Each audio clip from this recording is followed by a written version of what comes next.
Vamos lá, fisiologia, sistema excretor, vamos falar aqui no caso sobre esse sistema. Nesse videozinho especificamente a gente vai falar da introdução do sistema excretor, tá? E aí, nos outros vídeos sim, a gente vai fragmentando aí com as suas ideias em relação ao sistema excretor. Quando a gente vai falar do sistema excretor, é muito importante a gente entender o seguinte. Todo mundo relaciona isso logo à eliminação de excreta, beleza, é verdade. Só que tem outras funções que estão correlacionadas que são importantes também de se saber dentro desse sistema. Então eu vou falar aqui um pouco dessas funções. Depois eu vou anotar no quadro essas funções e a gente então vai e copia ou tira print aí como você achar melhor, tá bom? Então vamos lá. Primeira coisa, controle de volume, né, do nosso sangue e logicamente celular. Então nesse caso ele pode controlar a pressão arterial, isso é muito importante. A gente pode eliminar, por exemplo, líquido na urina, fazendo com que a nossa pressão arterial ela venha a diminuir, né? Então o controle desse volume extracelular, que é o volume sanguíneo, ele é muito importante. E o sistema excretor ele tem como controlar isso daí, tá? Então, primeira coisa que é importante. Segundo, a osmolaridade. A osmolaridade ela é muito importante. A osmolaridade, claro, lembre-se que é a concentração de uma substância, na verdade, com o teor de solvente. Então, nesse caso, é a água junto com a concentração daquele soluto. Então, ele também regula essa osmolaridade, beleza? Não é o volume, mas a osmolaridade. Ele também vai regular os íons, então, por exemplo, sódio, por exemplo, H+, os íons bicarbonato, então os rins, eles também podem fazer esse tipo de regulagem. Claro que é uma regulagem a longo prazo, né? Não é uma regulagem a curto prazo. Então ele não vai fazer aí uma eliminação simplesmente momentânea. Você comeu o sódio, ele já vai jogar o sódio fora. Não, ele vai entrar na corrente sanguínea, vai aumentar o volume, depois ele vai para o rim, quando esse sangue chega. Então tem todo um sistema regulatório, tá? Não é um sistema regulatório, obviamente, nervoso, mas ele consegue fazer a regulação desses íons. Além dos íons, ele vai regular pH, então ele é importante na regulação do pH. Então, quando, por exemplo, o sangue está ácido, ele vai fazer a eliminação de H+, também a longo prazo, tá? Não é a curto prazo. Se for a curto prazo, seria respiratório, né? A gente sabe que prendendo a respiração, vai vir CO2, acumula CO2, já vai formar bicarbonato, libera H+, libera HCO3-, e aí vai tornar o sangue um pouco mais ácido. Então isso aí é uma regulagem que a gente vai dizer assim, ela é a curto prazo. A regulagem do pH em relação a sangue no sistema excretor, né, onde o rim participa, ele também é a longo prazo. Então isso daí também vai acontecer. Não menos importante, na verdade, é um sistema também que participa do processo endócrino. Então o rim, ele, por exemplo, para liberar a renina, né? Essa renina é muito importante no sistema de regulação de sais, tá? A gente vai falar aqui em um outro videozinho.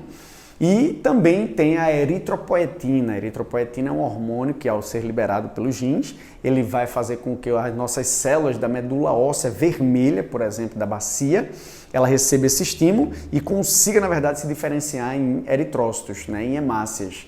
Então, esse rim, ele tem percepção, por exemplo, da oxigenação sanguínea e ele pode liberar essa eritropoetina para que a gente produza uma quantidade maior de hemácias, né? É um hormônio, inclusive, que é tido como doping, né, nas competições olímpicas e tal, porque você vai aumentar a quantidade de hemácia e vai aumentar a oxigenação dos tecidos. Isso, na verdade, é considerado como doping. Então, nesse caso, o sistema excretor também participa com uma parte endócrina, né? Com a renina e com essa eritropoetina, por exemplo, tá? E, por último, logicamente, que é a eliminação de excretas. Então, amônio, ureia e ácido úrico, eles serão excretados no nosso rim, né, para a urina, e aí a gente pode eliminar as excretas nitrogenadas. Então, você vê que ele tem diversas funções, né, que são correlatas, e não é só simplesmente a eliminação de excreta pela urina, tá? Nós somos ureotélicos, logicamente, eliminamos a maior quantidade de ureia, porém na nossa urina também tem amônia e também tem ácido úrico, então nós temos os três, beleza? Eu vou colocar aqui no quadro essas informações, logicamente para você concatenar, repito, e a gente encerra então essa parte de introdução ao sistema excretor, beleza? Então vamos lá, vou colocar aqui no quadro e a gente então já explica novamente. Prontinho, então aqui agora a gente está com o que eu anotei, né? O que eu falei, eu agora coloquei aqui no quadro. Então veja, regulação do volume do líquido extracelular e da pressão sanguínea, tá? Então nesse caso a pressão nos vasos, logicamente pela quantidade de líquido que tem nele. Regulação da osmolaridade, então é aquela história da concentração, né, molecular. Então aqui, ó, isso aqui a gente pode dizer o seguinte, pressão osmótica, eu sempre digo isso para o cara ficar ligado, tá? Pressão osmótica, ó, pressão osmótica é igual a sede, tá?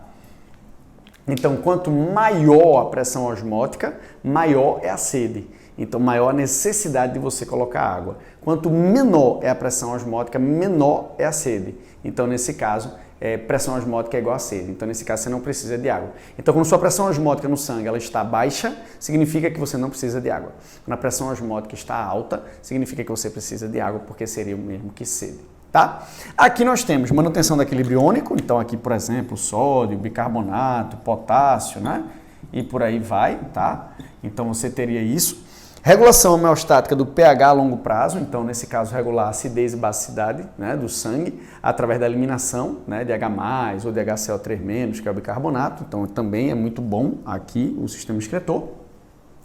Produção hormonal, então os genes também são responsáveis pela eritropoetina, então lembra, ó, eritropoietina ou poetina, tanto faz, tá? EPO também, como eles chamam, né? Então nesse caso EPO, eritropoietina ou eritropoetina, tanto faz.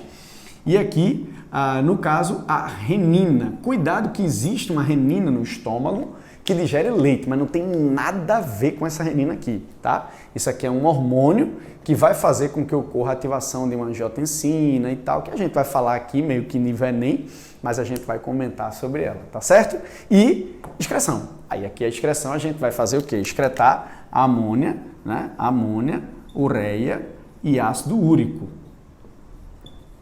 Como eu falei, nós somos ureotélicos e aí a gente vai ter um aumento nessa produção, nessa excreção de ureia. Nós temos mais ureia na nossa urina do que amônia ou ácido úrico. Beleza?